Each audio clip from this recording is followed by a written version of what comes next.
What's up, guys? Welcome back to Sports Spectrum. I am so excited for our guest today, Annie F. Downs. She is a podcast host, a speaker, an author. She's got a brand new book out called That Sounds Fun: The Joy of Being an Amateur, The Power of Falling in Love, and Why You Need a Hobby. It releases February 2nd, 2021. Annie F. Downs, welcome to Sports Spectrum. How are you? Jason, I have been dying to be on this show. You know how much I love sports. You know how much I like you.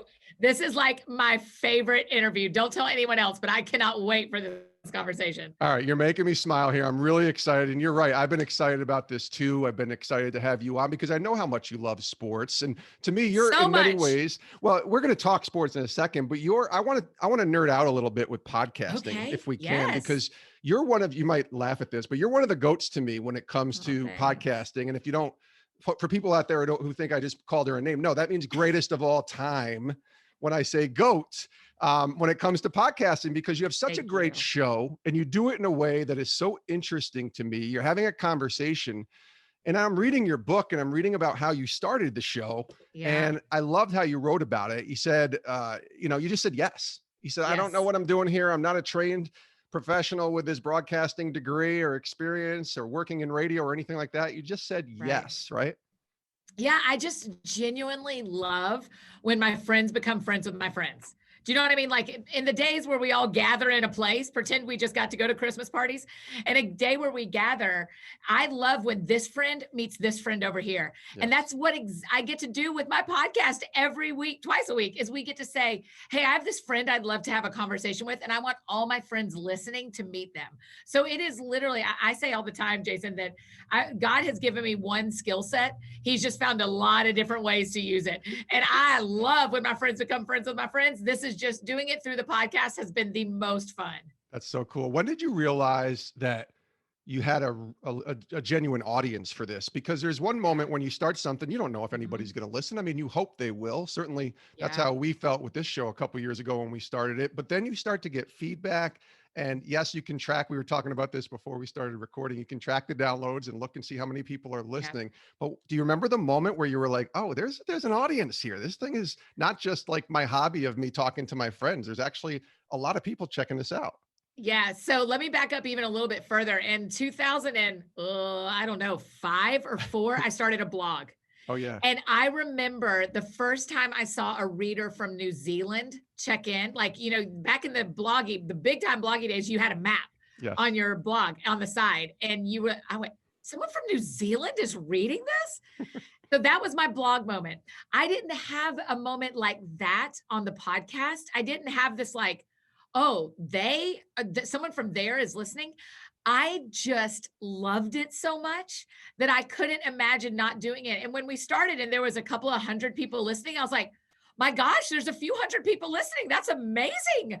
I'm just talking. I am legitimately just talking to my friends and recording it. And so my bigger thing was at the end of season 1, Jason, we don't really number our seasons. I started in 2014. We're at over 400 episodes at this point, which is nothing for you doing your 4 a week. But when we started, it's a lot. It's a lot of talking. I'm very good at it. But after that first season 1, after those first few episodes, I was like, okay, I like this enough and I'm getting enough feedback that I can't produce it anymore.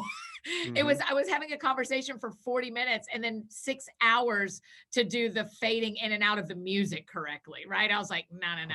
So that was kind of my moment, is when I went like, oh, I like this enough that I'm willing to pay someone to make it sound as good as the conversation deserves. Yeah, no, it's smart. And that's how it's called investing and understanding and recognizing that we're all giving gifts and some people have other gifts. Let's let these other people do what they know how to do.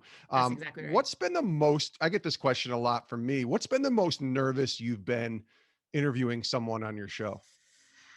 A lot of times as the show has grown, we get pitches from people that don't know who I am, that they want to be on the show, or their PR people want them on the show, but I'm a stranger to them.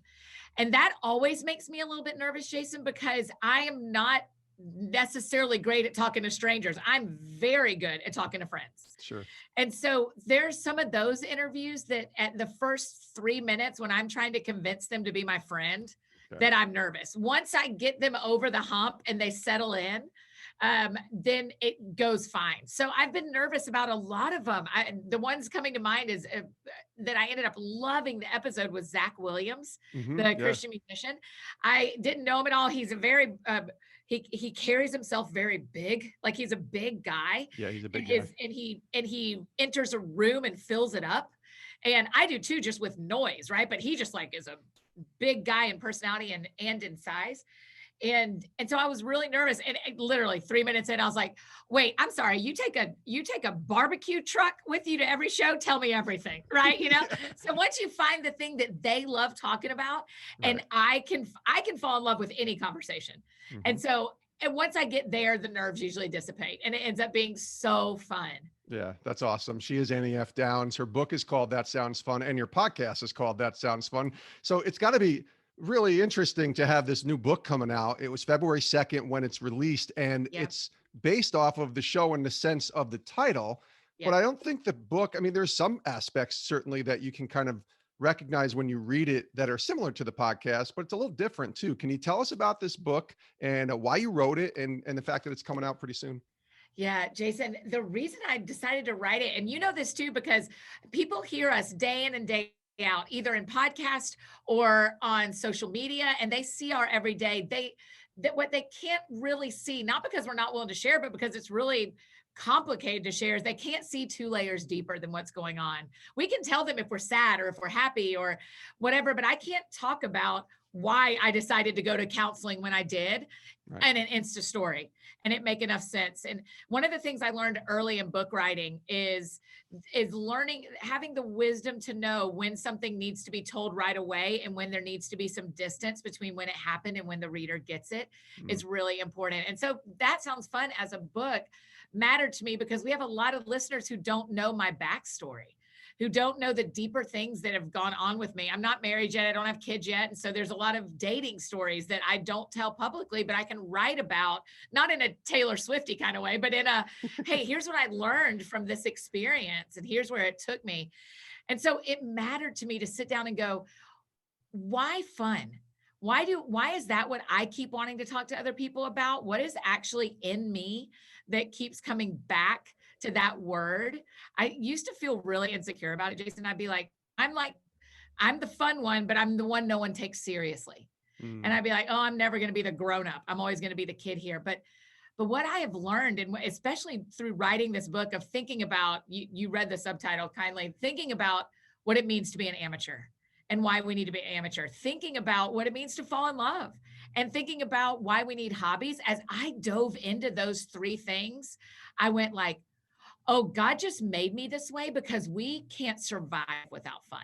And he needs some of us still waving that flag to our friends of like, yes, pay your mortgage. Yes, be serious. Yes, worry about the big things in the world. But also, you've got to remember that thing you felt as a kid is still attainable. The life you had as a kid is not. But the things you felt are still attainable, and we got to get back to those. Which do you think is the toughest one for the people that you've been friends with and come in contact with your life? Is it being an amateur? Is it the power of falling in love? For a lot of people, that's a hard thing. Or is it just getting a hobby? So I think they stack like that.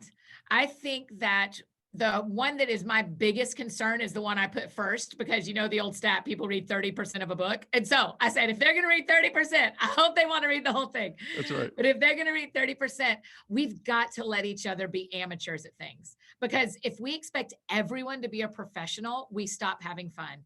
And so, because if you're not willing to be an amateur at something, if you're not willing to do something new or be brave, you won't fall in love.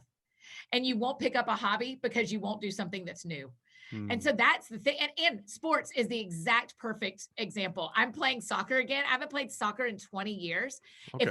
If I told myself you can only play if you're going to get on a team and win a championship, or you can only play if Megan Rapinoe calls you, or, you know, you get on the U.S. women's national team, I would never play. But I am very okay with being an amateur at sports and in my playing. Soccer, Annie, huh? Oh man, I am such a soccer head, big time. And it's really fun. And it's reconnected me with some things that really mattered to me as a 6th grader, right? Like there's some of the simplicity of that. But if I told myself I had to be a professional athlete to be an athlete at all, I would never play. And I love playing So we just got to go back to that. Isn't that interesting to reconnect with your childhood? I mean, we can all go down these deep dives into YouTube and just search something, and then we're watching shows or watching something on YouTube for hours. But I've gone back recently and started watching like the TV sitcoms from my childhood, like Happy Days. And Silver Spoons was a recent one that popped up. I don't know if I'm dating myself. Where are you watching it? On Netflix? No, Silver Spoons is on Pluto. No, it's on the Roku channel. Do you know what that is? I would die to watch Silver Spoons. So that is happening in 2021. There is an app called the Roku channel. It has its own channel on Roku, but you can actually put it on your iPhone. And I was just perusing through like you do on any, Netflix or whatever. And there's Silver Spoons. And I said, I want to watch this. So my wife is sitting next to me and she's like, this is the cheesiest show I've ever seen. I said, I know. He has a train in his house. Oh my gosh. It's like the coolest thing ever, but it's not that it's a good show or well acted. It's just that it brings me back to being 12 years old and watching Ricky Schroeder navigate life with his rich dad and his, stepmom. And it was just awesome to reconnect that way. So, and it's not that. I think the balance we get to have here as grownups having this conversation is there is loss of what isn't true about your 12-year-old life. We actually can't go back. We can't go back and be 5. I can't go back and snap green beans on the front porch with my grandmother and my mom. And when I wrote that, I was crying when I wrote that chapter. And I remember writing, I miss thinking about nothing, right? Like I can't go back to that, but what I can go back to is what did I love about that? I loved being with my family. I can be with my family. I loved being a part of what was going on in the kitchen. I can snap green beans in 2021, right? So it's going like, what are these things that we loved as kids that we missed that were really fun? We may not be able to get that exact thing, but you can certainly go on a journey towards it. It's that whole like, there was never a pot of gold at the end of the rainbow anyway, Jason. It was always just a rainbow. That's right. Why can't we just love the rainbow? Why are we always looking for a pot of gold that doesn't exist? Oh, preach it, Annie F. Downs. Preach it. Annie F. Downs is joining us. She has a new book and a podcast called That Sounds Fun. The book is coming out February 2nd, 2021. The podcast is available everywhere. If you can't find your podcast, you're not looking in the right place. It's everywhere, Annie, and I love listening to it. It's on my list of subscriptions for the podcast world. But I want to shift to sports. And I think let's go. A great way to shift to sports is to talk about Tim Shaw. I think, because you wrote about him in the book. And I love that chapter, Tim's House. He's a former NFL linebacker, for those who don't know, played with the Titans and is courageously now battling ALS. And, I have a lot of friends, mutual friends, probably that may know you, may not know you, but they know Tim, having played in the NFL. And I just thought it was such a powerful book. Can you tell me a little bit about your friendship with Tim and how you met him? I just love him. Bless my friends' hearts that they just show up in my life and they end up in a book. Like, he's like, I did not sign up for this, Downs. I'm like, I know, but he did give me permission. Awesome. Tim and I go to the same church. That's how we became friends. He has been going to our church for a long time while he was playing for the Titans here in Nashville. And then ALS came into his life, came into all of our lives. Honestly, it was not in my life before Tim. And over the last few years, we continue to spend time together, hang out, just absolutely love each other. But now we play chess. And he's teaching me how to play chess. I've never been one for that sport. I didn't think that was or game. I didn't think that was one I would ever learn. But sitting with someone who doesn't move their own pieces, like his arms don't work like that right now anymore. And so what we're able to do is he'll tell me through his computer that communicates for him, he'll tell me how to move the pieces he wants moved. And then I'm like, wait, are you about to beat me? Like, as we're learning, I'm like playing both sides. And it has been so fun. You're right. You labeled him beautifully. He's so brave. He's so courageous. He is not hiding as he has been dealing with this disease. He's on social media. He shows up at Titans games when we can do that. The team adores him. Yeah. Our city adores him. I mean, he is such an important part of the fabric of Nashville at this point. He is so well loved and such an important part of my life. So I loved getting to write about him. I love that he doesn't mind. So many of my friends have always like, hey, I'm really sorry. I know we were just going to dinner, but I'm in the middle of writing a book and I need to put that conversation in the book. And they're like, Fine. That made me pivot and think, and I know this is not about Tim, but I just finished watching this Queen's Gambit show on Netflix. Did you watch that? Yes, I haven't watched it yet, but I'm planning on it. All right. So I won't say anything about it, but it's about this woman who plays and learns how to play chess, and she's like the greatest chess player ever. So if you're playing chess, Annie. Yeah, that's not me, buddy. I hate to tell you. Right, but you need to watch the show because it's fantastic. It's crazy. I will. All right, so let's go into sports some more. I know you're a huge Georgia fan. That's I've heard you on your show talk about your Bulldogs. So that was where you went to school, right? Yes. So I grew up in Georgia. Listen to this. You're going to love this, Jason. My dad went to Alabama. Oh. My mom went to Georgia. And so, and if you in Georgia, you can go to college for free through the Hope Scholarship if you stay in state. Oh, wow. So kind of our deal all along in our lives was you can go to Alabama. We'll help you go to Alabama or stay in state. And so mom had gone to UGA. I'd grown up wanting to do that. So I went to UGA. The next sister went to UGA. And then the baby, Jason, she went to Auburn. Oh. Can you imagine? Ooh. I mean, she and my dad still can't watch the Iron Bowl in the same house. Yeah. I mean, it is, we were all like, what are you doing? And she loved it and had a wonderful experience and thought it was really awesome.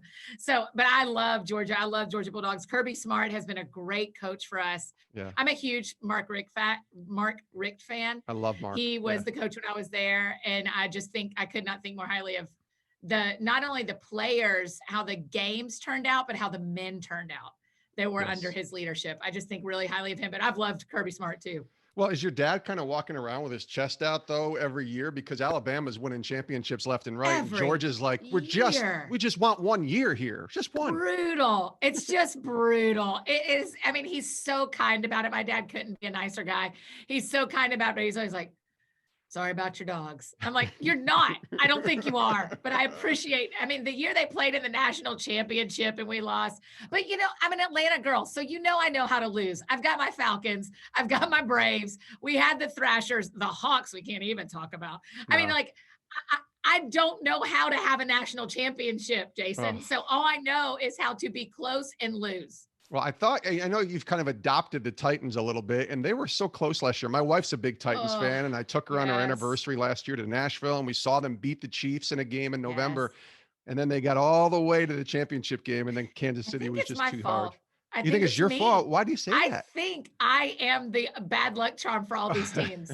Alabama is thankful that I went to Georgia because I think it might be me. But man, it is so fun cheering. I can't help but cheer for the Falcons. I can't help but cheer for the Braves. I just think so highly of those organizations. And it's how I feel about Vandy baseball. I think really highly of the Vandy baseball organization. And so let's keep going. What else? Sports. What's the best sports experience that you've had as a fan? Could be in person, could be watching on TV with a bunch of friends. What's your best sports experience? I think it was 2000. You can fact check me. It was either 2000 or 2001. And it was the first time Georgia beat Tennessee at Sanford Stadium. Okay. And we rushed, and the students rushed the field, which is so dumb because we tore up our own field, right? Like we brought down our own goalpost. We ripped up our own hedges. It was terrible. But I just remember feeling it's a tie between that and when Vandy won the national championship, maybe 3 years ago in baseball. Yes. And it was in Omaha, as the national championship is, but they opened up the stadium, the Vanderbilt Stadium, and everybody brought blankets and picnics, and it was free. You just could sit on the football field, and on the big screen, they put up the whole World Series, the College World Series. And I'm not kidding you, Jason. I can't guess how many people were in the stadium, but it wasn't full by any means, but the field was full. So 1,000, 2,000 people. That's that awesome. Last inning, no one made a peep. Everyone was standing up, arms crossed, dead silent, trying to get those last 3 outs. And I have never been more nervous in my life. So it's either when I was a student or when I loved all my friends who were students here at Vandy. Those are my 2 favorite sports memories. I love that. The Vanderbilt team, that's the one with Dansby and Tyler Beatty and a few others on that team, right? Yeah, it's some of my favorite dudes. Dansby's been on my show. He's a dear friend. Yeah, Dansby, Beatty. There's a handful of guys. Tony Kemp. Yes. There's a handful of our guys that are still playing in the bigs, which I think is so fun. Yeah, that's very cool. Now, I got to ask you about what sounds fun. So you asked this to all of your guests on your show. Tell me what sounds fun to you. So I'm going to do it with a twist. What's the sports experience? Or I don't even know. I'll just start with experience. Okay, yes, sports experience that you haven't done that sounds like fun to you. Okay, my favorite tournament is the Euros, the soccer tournament between all the European men teams. Okay. Right? Versus the female tournament. So I love the Euros. They were supposed to happen in 2020. Right on the semifinals were on my birthday. And I was like, I'm doing it. I'm flying over to England. I'm going to watch. So my dream experience, my my Premier League team is Arsenal. Okay. Also, I made a choice. So what? I made a choice. I should have picked someone else. It's all right. Don't tell Arsenal that. Stuck with Liverpool. Yeah, I'm a huge fan. I love watching them, but I keep picking teams who let me down in the very end.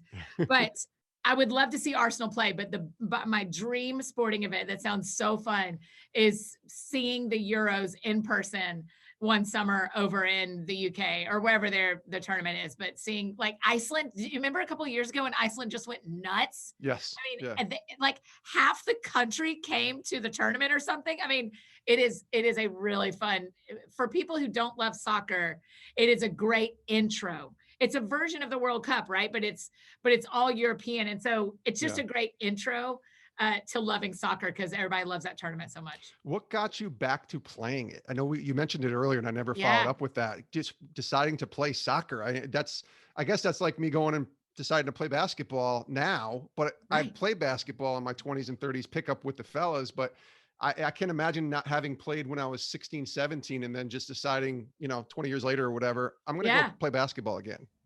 Yeah. I mean, it really is my desire to find a hobby. Here's the thing. Here's why we need hobbies, Jason. We need things that don't make us money or that can't make us money. Mm-hmm. We need, because so many of your friends and my friends are driven people, and our whole calendar revolves around income. Yeah. We've got to set aside some time to do some things that we're never going to be the best at and never make money at. Mm-hmm. And so I needed that. I needed some space. I needed more movement in my life. I needed to get up and do. And a hobby allows that too. A hobby allows for movement and connection. And there's something that happens for me in that, even making that space and that connection changed my relationship with God in some ways. And so I just genuinely needed a hobby. I didn't feel good about, as I was writing this book, I couldn't imagine, like, how do I even write about a hobby when I can't identify one in my life? And so then I was like, you know what I miss? And that's the question I asked myself. If you want to find a hobby, ask yourself what you miss.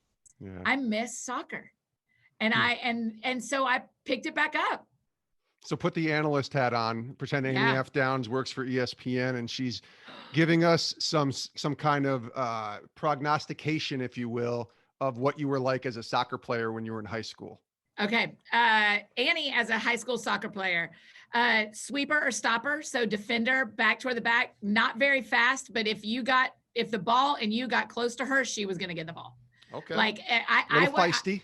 Yeah. I mean, I ended up graduating from a Christian school, and the coach my senior year, when I'm the student body president of a Christian school, the coach is like, you have to stop being like this, because this actually isn't the World Cup, Annie.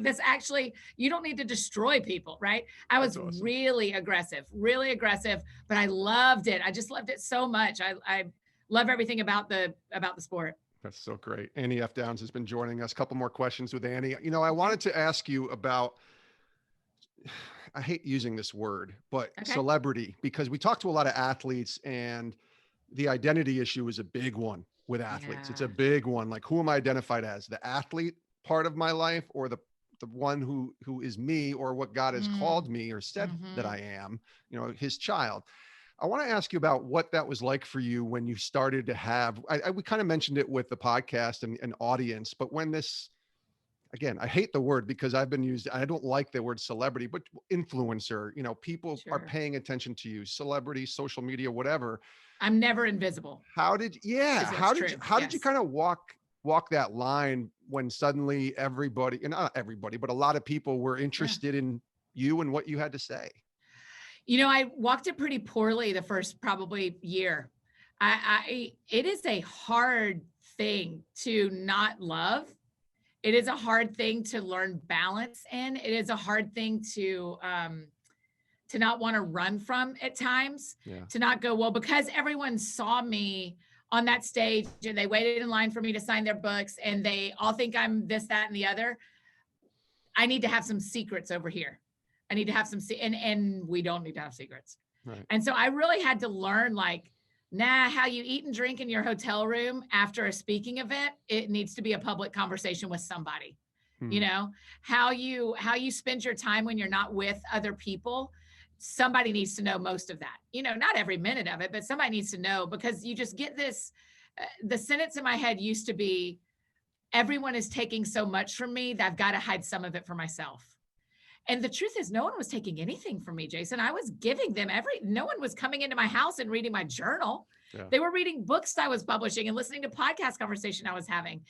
So I got into counseling, which is how we got even into the chapter where I write, and that sounds fun, about onsite. Yeah. It ended up sending me to a kind of at one point I chose to go to a more intensive counseling experience to just really get my mind around, like, how do you have a public life and a private life? And somewhere in the middle of that is a personal life, right? So my public life, everybody can have. My private life, nobody can have.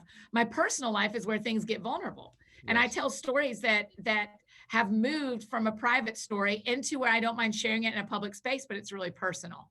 And so one of the ways I handle this life is by knowing what's in what category, right? What's public, what's private, and what's personal. And so that has really helped me. Also, losing friends because I was a brat was helpful. Yeah. Having families say they were disappointed in some of my choices was helpful.